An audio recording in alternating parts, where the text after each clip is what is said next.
What's up guys, j'espère que ça va bien. Donc bienvenue dans cette analyse du mois d'octobre. Donc dans cette analyse-là, on va regarder ensemble qu'est-ce que je crois qu'il va se passer pour Bitcoin, puis aussi quelques altcoins pour le mois d'octobre, puis la fin du cycle de la bull run. On va aussi faire un petit recap sur l'analyse du mois de septembre parce qu'on a eu beaucoup de succès par rapport à l'analyse du mois dernier. Beaucoup de cryptos qu'on a mentionnés ont eu des gros rebonds comme prévu. Puis là, on arrive dans une partie vraiment critique du marché en ce moment où il y a plein de monde qui se demande est-ce que c'est le top pour la crypto? Est-ce que c'est le top pour Bitcoin? Est-ce qu'on va faire un nouveau all-time high? Est-ce qu'on va finalement avoir notre fameuse altcoin season? Là, c'est toutes des questions qu'on va répondre dans cette analyse-là.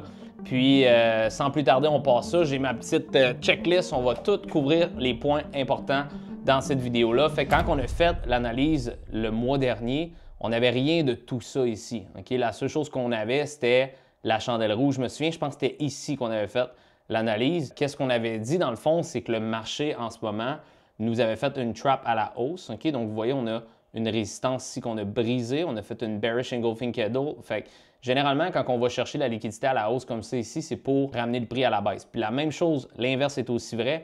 Quand on a généralement le prix qui va chercher une grosse liquidité à la baisse, généralement après ça, c'est pour squeezer le prix à la hausse. Okay? Puis c'est exactement qu'est-ce qui s'est passé justement le mois dernier. Donc, qu'est-ce qui s'est passé? C'est qu'on a été chercher la liquidité à la baisse ici. On a fait un lower low, on a brisé le support. Puis après ça, on a créé un pattern qui est un reverse head and shoulder, qui est un pattern de renversement de tendance. C'est quand on est baissier finalement. Donc, vous voyez ici le left shoulder, la tête, le right shoulder. Donc, on a fait un higher low par rapport à ce bas-là. Puis qu'est-ce qui s'est passé? Pouf, on a brisé la résistance, puis on a été chercher 118 000. On a une règle avec le Fourier cycle en ce moment pour Bitcoin que je vais vous expliquer un peu plus tard dans la vidéo. La dernière analyse, on avait justement anticipé que Bitcoin allait rebondir à partir d'ici. Puis là, il y a beaucoup de gens qui paniquent en ce moment avec la petite correction qu'on a eue de 117 000 à 111 000, mais c'est une correction très saine selon moi. Puis je vais vous expliquer pourquoi un petit peu plus tard dans la vidéo. Fait qu'on va commencer comme j'aime tout le temps faire, par les plus grosses unités de temps. Okay? Moi, ce que j'aime beaucoup faire quand je fais des analyses de marché, c'est que je prends vraiment mes plus grosses unités de temps, puis après ça, je descends sur les plus petites unités de temps. Fait qu'on va commencer avec Bitcoin. Donc, Bitcoin sur le monthly, okay, il est en santé, je vous explique pourquoi. Donc, on est dans le cycle haussier depuis novembre 2022, puis Bitcoin nous fait constamment des hauts de plus en plus hauts et nous fait des bas de plus en plus hauts. Fait qu'on est dans une belle tendance haussière sur le plus gros unité de temps que moi je trade personnellement en ce moment avec Bitcoin. Puis ça, c'est très positif. Maintenant, au niveau du monthly, il y a quelque chose d'intéressant avec le Fourier cycle de Bitcoin par contre, c'est la règle du 35-12. La règle du 35-12, qu'est-ce qu'elle veut dire? C'est qu'on a 35 mois de tendance haussière, puis on a 12 mois de tendance baissière. Puis ça, c'est comme ça depuis les deux derniers cycles. Donc, on est dans le troisième cycle qu'on pourrait avoir 35 mois de bull run. Je vais vous montrer ici.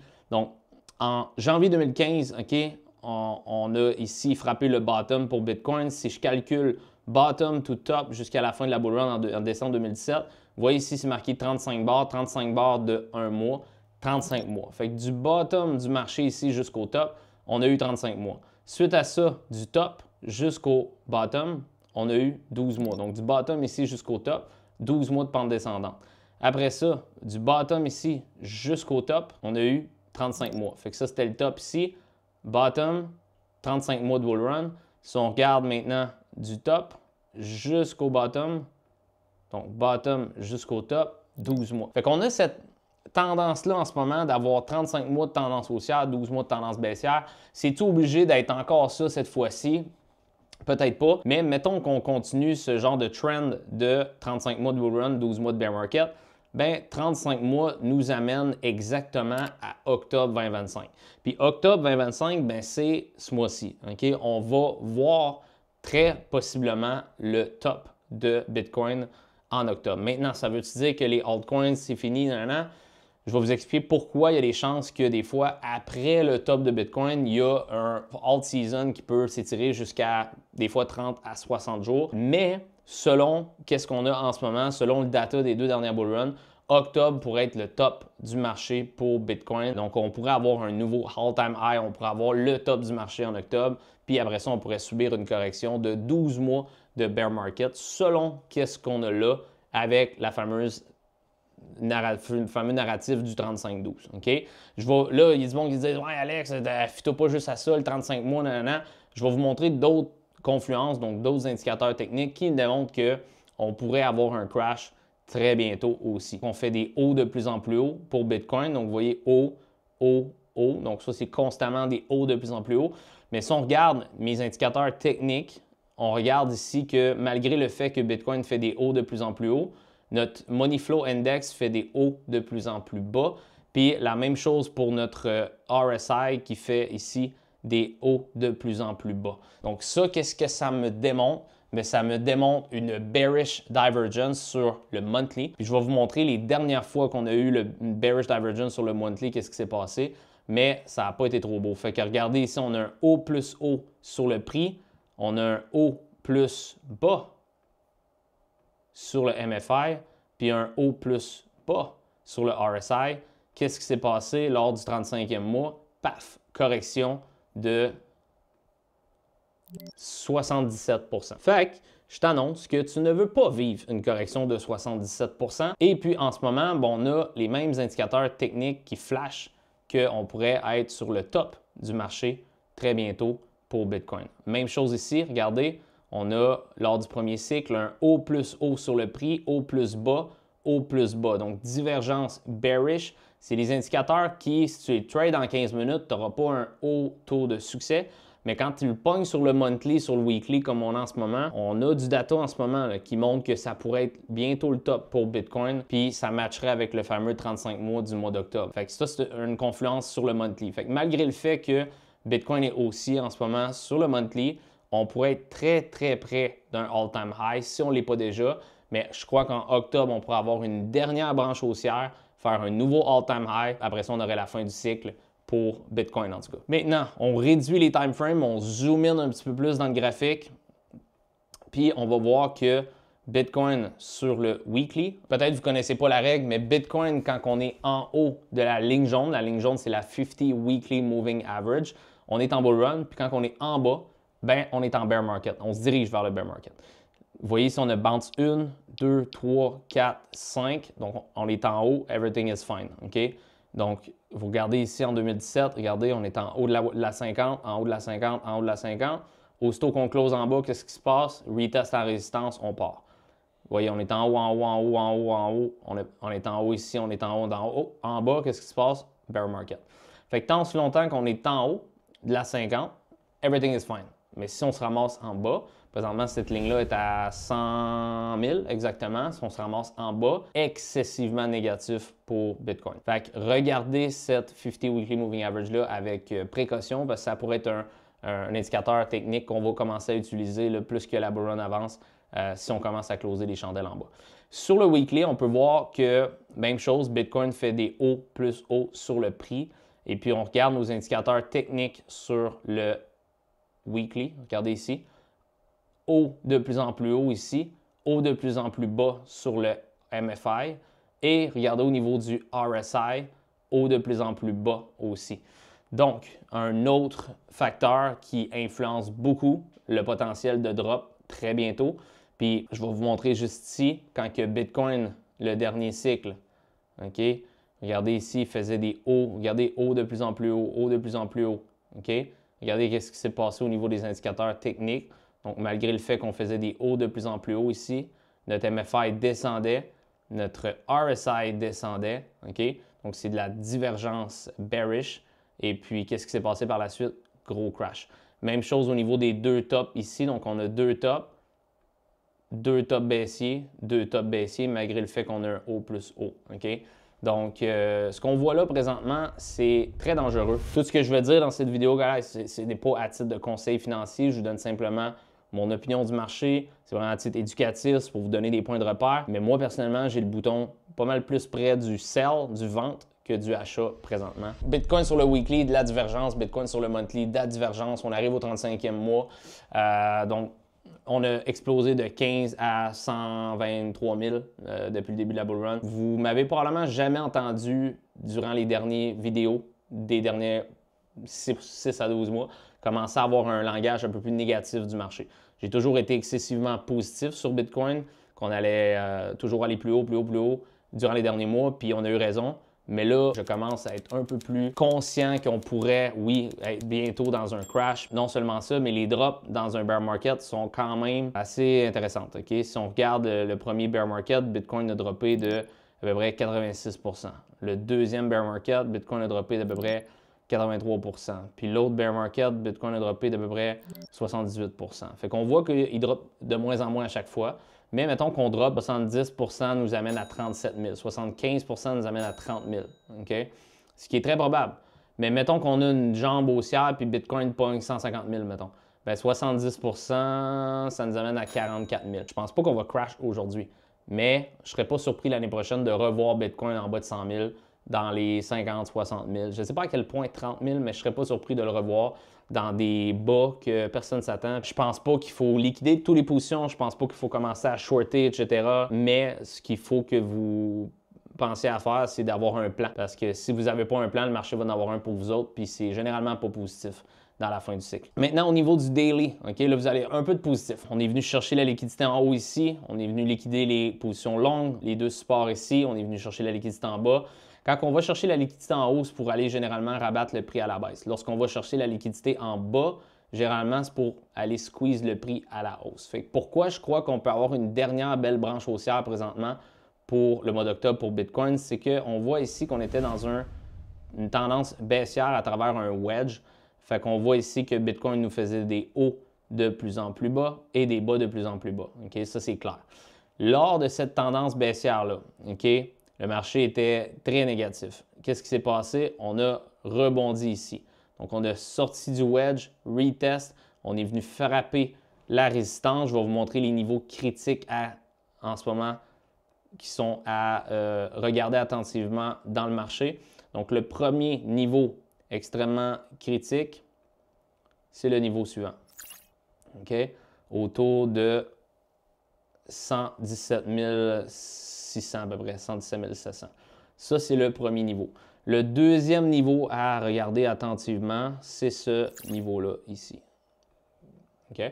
Donc, autour de, je ne vous ai pas dit le prix, autour d'à peu près 112. Pourquoi c'est important ces niveaux-là? Je vous l'explique. On a ici une tendance baissière. Bitcoin fait des hauts de plus en plus bas, des bas de plus en plus bas, on est baissier. OK? Pour tomber haussier, pour renverser la tendance baissière, il fallait casser en haut du high ici qui était à 113 400. Généralement, lorsqu'on brise une structure baissière, on a deux choses qui peuvent arriver. On va soit faire un V-shape recovery qui est peu probable, donc on paf comme ça ici, donc ça fait un V littéralement, puis il n'y a pas de retracement. Ça peut arriver. Option numéro 2, on a un higher high, donc on a un premier haut qui brise la tendance baissière. Puis généralement, lorsqu'on va chercher un point de résistance comme on a vécu ici à 117,6, bien là, le marché retrace, puis il nous donne un bas plus haut que le bas précédent. Puis là, après ça, on a notre confirmation de tendance haussière, puis là, on pousse vers des nouveaux sommets. Je crois qu'on est là présentement. Pourquoi? Bien, si on regarde attentivement, on a brisé notre tendance baissière, on a fait un high, on est venu taper dans la résistance de 117,6, on retrace, on a une bullish engulfing candle qui est en train de se créer ici avec un beau petit hammer. On voit que les acheteurs sont en train de reprendre le contrôle sur l'ancienne résistance importante ici qu'on a l'air de tourner en support. Et puis, on a un reverse head and shoulder comme on a eu dans le petit reverse head and shoulder qui est ici. OK? Donc, vous voyez, ça en était un juste ici. Mais là, vous voyez attentivement, si vous regardez un peu plus gros, on en a un ici. Donc, left shoulder, head et right shoulder juste ici qui est en train de se créer. OK? Donc, on a l'air d'avoir un beau pattern de renversement de tendance. Ce que ça prend pour confirmer le reverse head and shoulder, c'est qu'il faut briser en haut de 117,7. OK? Pourquoi? Bien parce qu'on a notre résistance ici, on a notre résistance ici qu'on s'est fait rejeter. Puis si on fait un higher high, bien là, après ça, généralement, on va chercher la prochaine résistance qui est à 123 000.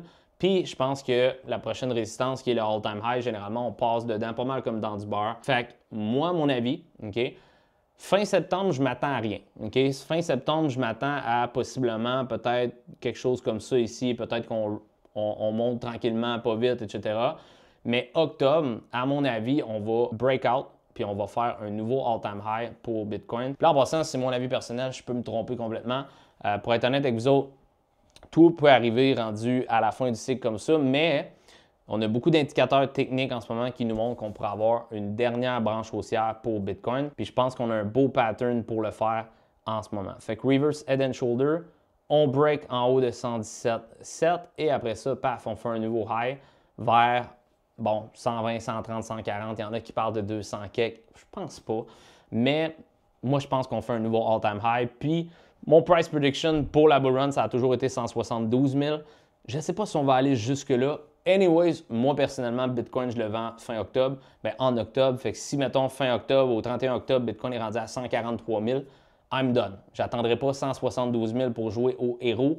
Si mon plan, c'est fin octobre. Fait que si on est rendu à 144 000, I'm out. J'attendrai pas 172 000. Tant mieux si c'est rendu à 172 000. Mais mon plan, c'est fin octobre. C'est en octobre simplement pour Bitcoin. Surtout avec ce que je vous ai montré tantôt. Je pense qu'on est pas mal plus proche de la fin présentement. Puis en passant, il y en a qui disent, mais là, il n'y a plus d'argent à faire, on arrive au top, tout ça. Guys, un bear market, une tendance baissière, c'est très excitant aussi. Il y a de l'argent à faire sur le côté short. Tu peux faire de l'argent en descendant. Puis, il n'y a rien de plus extraordinaire qu'acheter Bitcoin 75% à rabais, puis des altcoins 95% à rabais. Les millionnaires, puis la grosse argent est créé dans les bear markets. Ce n'est pas créé dans les tops de marché. Tout ceux-là l'argent dans la crypto, elle se fait à l'achat, pas à la vente. Si tu as acheté Bitcoin à 112 000, tu ne seras pas multimillionnaire avec un Bitcoin d'ici à la fin du cycle. Mais si tu l'as acheté à 15 000 ventes, bien là, l'argent se fait là. L'idée, dans le fond, d'avoir un top de marché possible dans le prochain mois, vous avez juste énormément de temps pour vous préparer pour la prochaine bull run. Fait que moi, à mon avis, c'est ça qui va se passer. À mon avis, fin septembre, on va consolider ou même craquer tranquillement à la hausse. Et puis, je pense qu'en octobre, on devrait avoir une fin de cycle très explosif. Je pense qu'on va faire un nouveau all-time high. Moi, j'ai vu beaucoup de gens sur YouTube. J'ai vu beaucoup de gens qui ont commencé à dire qu'on était fini pour Bitcoin, le cycle était fini, on s'en allait plus bas. Moi, je crois que là, il y a beaucoup de peur dans le marché. On va probablement faire une dernière jambe haussière, faire FOMO les gens. Puis après ça, bien là, on va faire crasher le marché un petit peu plus tard dans le cycle. Okay? Fait que ça, c'est mon avis pour Bitcoin. Je pense qu'on est très bien positionné en ce moment avec ce qu'on a. Maintenant, on va voir au niveau de Ethereum. Okay? Ethereum, pourquoi je suis très positif sur Ethereum et pourquoi je crois qu'Ethereum va probablement faire un nouveau all-time high pour la fin du cycle. Donc, Ethereum en ce moment qui est à 4155. Vous le savez, je n'ai jamais abandonné sur le cas d'Ethereum. Il y en a beaucoup quand il était en bas ici qui parlaient d'Ethereum qui était mort, etc. De mon côté, j'ai toujours cru en la deuxième plus grosse crypto-monnaie. Je pense juste qu'on était dans une grosse trap. On voit ici. Donc, triangle ascendant. OK? On a notre grosse résistance qui est ici. On a une méga trap. Honnêtement, si vous m'aviez dit qu'on allait descendre aussi bas pour Ethereum, je ne vous aurais pas cru. J'avais une moyenne d'achat à 2400 pour Ethereum. Fait que vous voyez, j'avais une moyenne d'achat ici, puis on est descendu à 1300$. OK? Fait qu'on est descendu beaucoup plus bas que ma moyenne d'achat. Mais quand on a rebondi ici, puis qu'on est revenu à l'intérieur du triangle ascendant, si vous avez écouté mes vidéos depuis un bon moment, j'avais dit game is on, c'est parti. Puis après ça, un coup qu'on a brisé la résistance ici, bien là, on range présentement. Fait à mon avis, je vous explique un peu ce que je crois qu'il va se produire pour Ethereum. Là, on a break la résistance, on a fait un nouveau all-time high pour Ethereum, mais pas avec un close, juste avec une petite mèche. À mon avis, présentement, on est juste en train d'accumuler sur l'ancienne résistance qui on a tourné en support ici. Et puis, d'après moi, d'ici la fin du cycle, qui est possiblement plus long, OK? Je vous explique pourquoi Ethereum pourrait atteindre son sommet après Bitcoin. Regardez ça attentivement. En 2017, Bitcoin a atteint son sommet le 11 décembre 2017. Si je regarde Ethereum, a atteint son sommet le 8 janvier 2018. Donc, environ 4 semaines plus tard. Si je regarde Dogecoin, donc Dogecoin a atteint son sommet le 1er janvier 2018, donc 3 semaines après Bitcoin. Fait que là, il y en a beaucoup en ce moment qui disent, ben là, il ne reste pas beaucoup de temps pour Ethereum, tout ça. Ben, l'argent part dans Bitcoin en premier. Après ça, l'argent se recycle dans Ethereum. Après ça, dans les large, mid and low caps. Fait que moi, je pense qu'en ce moment, ce qu'on voit, c'est Bitcoin qui va atteindre son top en premier.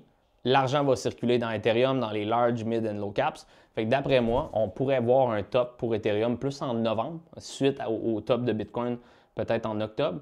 Puis, il y en a beaucoup qui me disent, est-ce que tu crois encore qu'Ethereum peut atteindre 10 000, tout ça? Oui, personnellement, je crois qu'Ethereum peut atteindre 10 000. Je pense qu'encore une fois, comme Bitcoin, quand on va arriver fin octobre, début novembre pour Ethereum, je vais probablement sortir du marché complètement. Parce que moi, personnellement, j'ai acheté à 2004, entre vendre à 7008, 8002 Ethereum ou 10 000, le upside n'est pas assez important. Tu comprends? Le risque que tu prends à essayer de faire 20 de plus, si tu ne veux pas faire ça, parce que Ethereum, si on regarde les corrections de marché, bien, on regarde ici, du top jusqu'au bas, 81 %. Si on regarde le cycle avant, du top jusqu'au bas, 94 %. Fait que, mettons qu'on monte à 8000, puis qu'on a une correction de 80 %, bien, Ethereum, il redescend à 1500 $. Je ne dis pas que ça va être ça. Ethereum peut monter à 14 000 s'il veut. Ce que je suis en train de dire, c'est que pour moi, de prendre le risque de faire 20 30 de plus, il ne vaut pas la peine. Anyway, je vais le racheter plus bas dans le bear market, puis on va probablement avoir une grosse correction de 12 mois. Mais à mon avis, Ethereum, présentement, il est en train de consolider. On a brisé la résistance ici. Puis la seule chose que je ne veux pas, c'est qu'Ethereum revienne closer à l'intérieur de son support ici. OK? Fait que maintenant, je vous mets un petit emoji, là, un petit X, là. Ça, c'est super important que Ethereum ne close pas à l'intérieur de ça. Si Ethereum commence à closer les chandelles de weekly en bas du 4000, c'est peut-être game over pour Ethereum, honnêtement. Parce que quand tu brises une résistance, tu veux la confirmer en support, tu ne veux pas re-rentrer dedans parce qu'après ça, tu as un fake-out. Puis généralement, c'est pour aller chercher les niveaux plus bas. Fait que 4000, il ne faut pas retourner en bas de ça. On peut avoir une mèche à 3960, j'ai aucun problème avec ça. Mais une weekly close en bas de 4000, c'est un no-go pour Ethereum. Mais d'après moi, septembre, je ne m'attends à rien. Octobre, je pense qu'on va vivre un fort momentum pour Ethereum, puis on va surprendre beaucoup de monde comme on a surpris tout le monde ici. Il y a du monde qui disait « Ah ouais, on a Ethereum à 10 000, non? » Guys, on est allé à 5 000. C'est juste un 2x par rapport à 5 000. Et n'oubliez pas que vous, pas longtemps, on était à 1300$, puis à l'intérieur d'à peu près 3, 4, 5 mois, on est monté à comme 5000$. Fait que c'est un x3. À chaque fois, c'est tout le temps ça. Les gens perdent la croyance en Ethereum, mais c'est à ces moments-là que Ethereum va tout le temps surprendre les non-croyants ou le monde qui l'ont oublié. On regarde au niveau de Dogecoin. L'analyse du mois dernier, Dogecoin qui était ici, puis je vous avais dit qu'on allait avoir une explosion massive pour Dogecoin. Mais si vous avez écouté mon analyse du mois dernier, vous êtes présentement up à peu près 16 %, mais si vous aviez vendu à 30 cents, vous auriez pu faire un 47 % dans le mois dernier sur Dogecoin. Maintenant, est-ce que Dogecoin, c'est la fin? Premièrement, il y a un ETF. Ça, c'est pas rien. OK? Il n'y a pas beaucoup de coins qui ont des ETF encore. Il y a Solana, Ethereum, Bitcoin. Puis là, on vient d'avoir Dogecoin. Fait que ça, c'est extraordinaire. Si on regarde Dogecoin, à chaque cycle, on a un genre de rounded bottom ici, suivi d'une phase d'expansion. Rounded bottom, phase d'expansion. On n'a pas eu encore notre phase d'expansion. Est-ce que je m'attends qu'il fasse un nouveau all-time high? La réponse est oui. Mettons que je ne serais pas surpris s'il va à une pièce. Maintenant, Dogecoin a un des graphiques les plus en santé de toutes les chartes que je regarde parce qu'on fait des hauts de plus en plus hauts et des bas de plus en plus hauts. La structure est haussière. On vient juste aussi d'avoir une Golden Cross ici, donc 50 qui croise la 200 sur le daily. Puis suite à ça, on a eu notre haut plus haut. Je vous explique ici. Donc, on fait des hauts plus hauts sur le prix, bas plus haut ici. Donc, tant aussi longtemps, guys, qu'on maintient cette structure-là, OK, de bas plus haut et de haut plus haut, il n'y a aucune raison pour Dogecoin de ne pas constamment aller plus haut. Fait qu'à mon avis, Dogecoin pourrait, octobre-novembre, exploser. Puis comme je vous ai montré un petit peu plus tôt, Doge qui a pogné son all-time high 3 semaines après Bitcoin en 2017. Puis je pense qu'on pourrait revivre un phénomène comme ça, de voir justement Dogecoin peut-être avoir un all-time high, un sommet de marché, couple de semaines après Bitcoin, 3-4 semaines après, comme on l'a vu un petit peu en 2017. C'est ce que je crois qu'il pourrait se passer pour Dogecoin. Fait que on l'avait callé à shot. On était à 18 cents le mois dernier.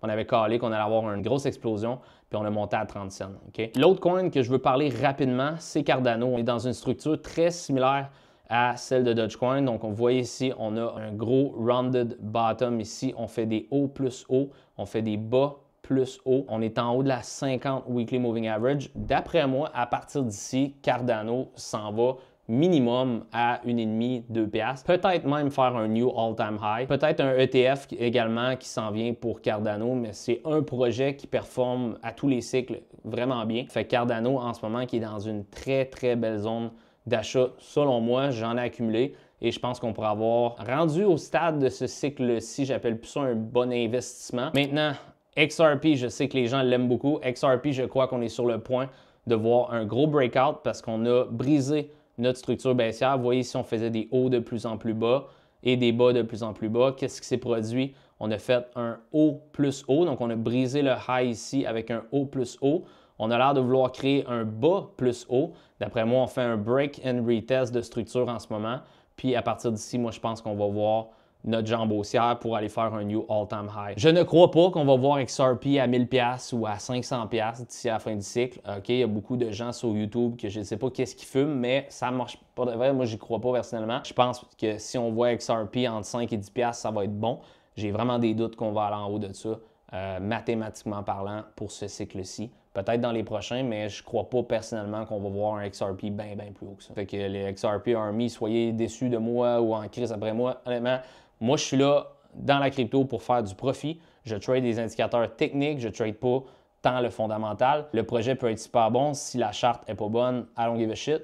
En ce moment, bon, fondamentalement, peut-être que le projet est bon, mais la charte en ce moment et aussi le market cap ne me démontre pas qu'on peut voir un XRP à 500$ ou même à 100$ ce cycle-ci. Comme je dis, moi, je pense que si on pogne 10$, c'est bon. Après ça, SWI, OK? Donc, SWI, je pense qu'on est sur le point d'avoir un gros breakout pour SWI, OK? Donc, SWI qui est en train de créer un reverse head and shoulder. Donc, on a ici le left shoulder, on a la tête, puis on a le right shoulder. Excusez-moi, il est croche un peu. Le right shoulder qui est ici avec le point du neckline, si je vous trace une résistance ici. Aussitôt qu'on brise à peu près en haut de 4,50, je pense qu'on pourrait voir une attaque du all-time high pour SWI puis voir ce projet-là aller beaucoup plus haut.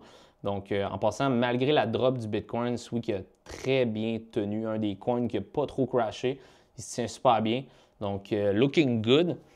Sinon, un des coins que j'ai tradé, puis j'ai acheté à peu près à 4,95, je crois, c'est le BitGet token, okay, qui est le coin de BitGet, comme un BGB qui est comme le BNB de Binance. Donc, vous voyez ici, on a une charte qui fait une phase d'accumulation. On pogne la 50 weekly moyenne mobile, on explose. On a une accumulation, pogne la 50 moyenne mobile, on explose. On a une phase d'accumulation, pogne la 50 moyenne mobile, on explose. On a une accumulation, pogne la 50 moyenne mobile. Vous l'avez là. Fait que moi, personnellement, je suis long sur BitGet Token. On a eu aussi une autre confirmation ici qui est une Golden Cross, donc la 50 MA qui cross la 200. Je vais vous montrer toutes les dernières Golden Cross, qu'est-ce qui s'est passé. Donc, Golden Cross ici, qu'est-ce qui s'est passé après ça? Paf, explosion. Golden Cross ici, qu'est-ce qui s'est passé? Paf, explosion. Golden Cross ici, qu'est-ce qui s'est passé? Paf, explosion. Again, you have it, OK? Fait que je ne vous donne pas un conseil financier, je vous montre du data. On vient d'avoir une Golden Cross. J'ai acheté, oui, à 4,95, mais là, on est rendu à 5,30. Fait qu'on n'est pas dans la zone optimale d'achat, mais quand même, si on a un new all-time high, juste si on a un new all-time high pour BGB, on a un potentiel de 61%. La majorité des gens ne gagnent même pas ça par année dans leur compte de CELI REER. Fait qu'imaginez faire ça en quelques semaines. C'est extraordinaire. Donc, je suis long présentement sur BitGet Token. OK, là, je les ai toutes faites, là. Ils sont toutes en ordre. J'ai parlé de Doge, Cardano, XRP, SWI, BGB, Solana, OK? Solana qui a explosé dans les dernières semaines. Fait que vous voyez ici, Solana, on a notre grosse résistance ici. On a l'air de faire un break and retest. Donc, on avait de la résistance ici. On break, on est venu attaquer le all-time high, on s'est fait rejeter. On retrace sur la 50, sur le support. Et d'après moi, à partir d'ici, on va rebondir. Moi, je suis confiant qu'on va voir un new all-time high pour Solana.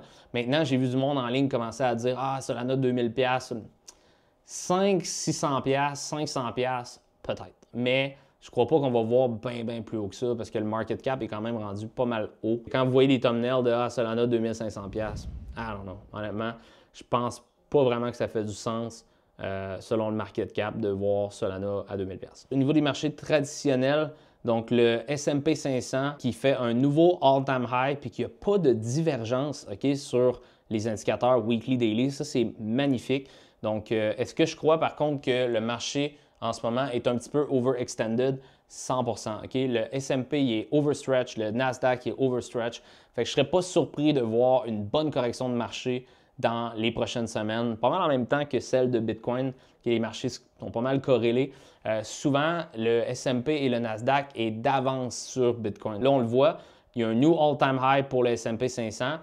Une autre raison pourquoi je crois que Bitcoin pourrait avoir un new all-time high, c'est qu'on est des fois 1 à 2 mois en retard sur les marchés traditionnels. Fait que le S&P 500, new all-time high, le Nasdaq, new all-time high. Il n'y a pas de divergence non plus. Le marché est super en santé, mais il ne faut pas trop s'exciter parce que là, on est quand même extrêmement overstretch. Si on regarde ici, c'est une pomme de 50% sur une coupe de mois. Généralement, quand le marché fait ça, vous voyez ici, regardez, on a un V-shape de 20 quelques %, après ça, on a des corrections. OK? Fait que soyez pas trop excités. OK? N'oubliez pas, il y a un piton vente. Il n'y a pas juste le piton achat qui existe dans le marché. Maintenant, la Bitcoin Dominance qui est à 58,55 %.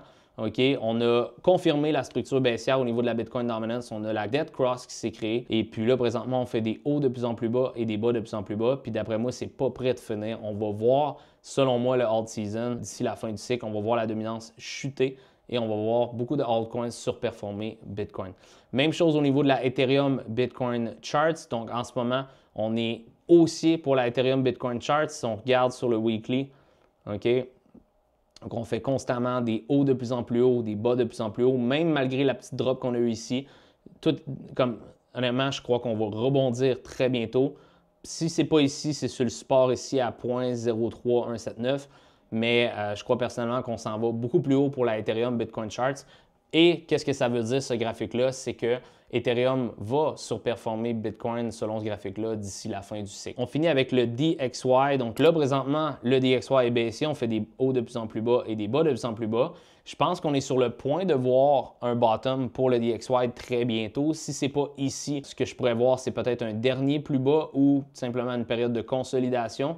Mais je pense qu'on est tout près d'un bottom pour le DXY. Donc, c'est une autre raison pourquoi peut-être faire attention parce que si on sait que le DXY est sur le point d'atteindre un bottom, bien, peut-être que c'est bientôt le top pour Gold et bientôt peut-être le top pour Bitcoin puis les risk-on assets. Fait que faire attention parce que là, on a du data aussi qui montre qu'on pourrait atteindre un top, un sommet suite au bottom du DXY. Je vous fais un petit recap de tout ça.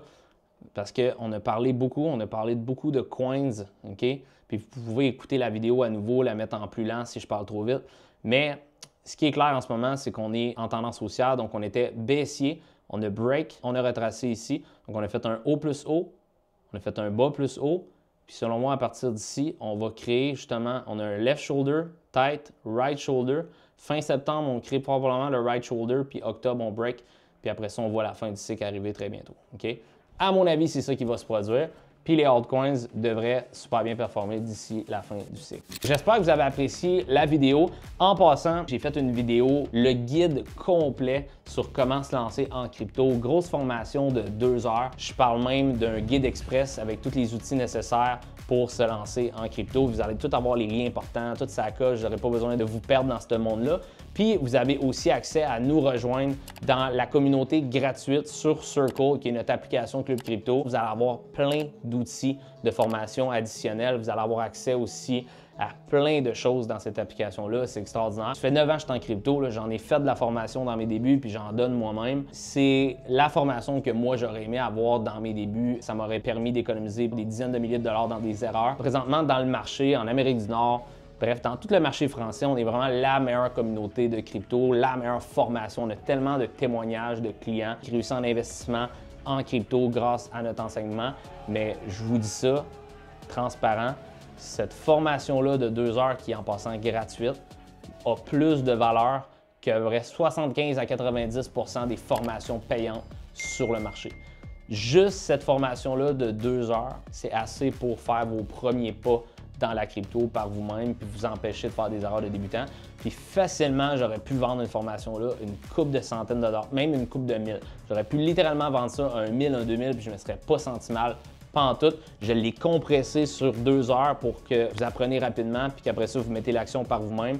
Évidemment, il n'y a pas d'accompagnement. Vous n'avez pas accès à un coach comme notre formation Élite que littéralement, c'est pour ça que vous payez dans l'élite, c'est pour l'accompagnement, c'est pour avoir accès à des zooms de sessions de coaching, c'est la communauté. Mais cette formation-là, c'est du bonbon. Allez l'écouter, vous allez triper bien raide. Puis écrivez-moi dans les commentaires suite à avoir écouté la vidéo, qu'est-ce que vous avez aimé de tout ça? Est-ce que ça vous a vraiment aidé? Sans plus tarder, guys, j'espère que vous avez apprécié l'analyse du mois d'octobre. Ça me fait tout le temps un plaisir de faire ces vidéos-là. J'espère que ça vous aide. Si ça vous aide, guys, abonnez-vous, mettez la petite cloche pour jamais manquer une vidéo, laissez-moi un commentaire, puis on se revoit dans la grosse formation de 2 heures. Vous allez m'écouter encore. Prenez-vous un petit sac de popcorn, puis on se voit là-bas.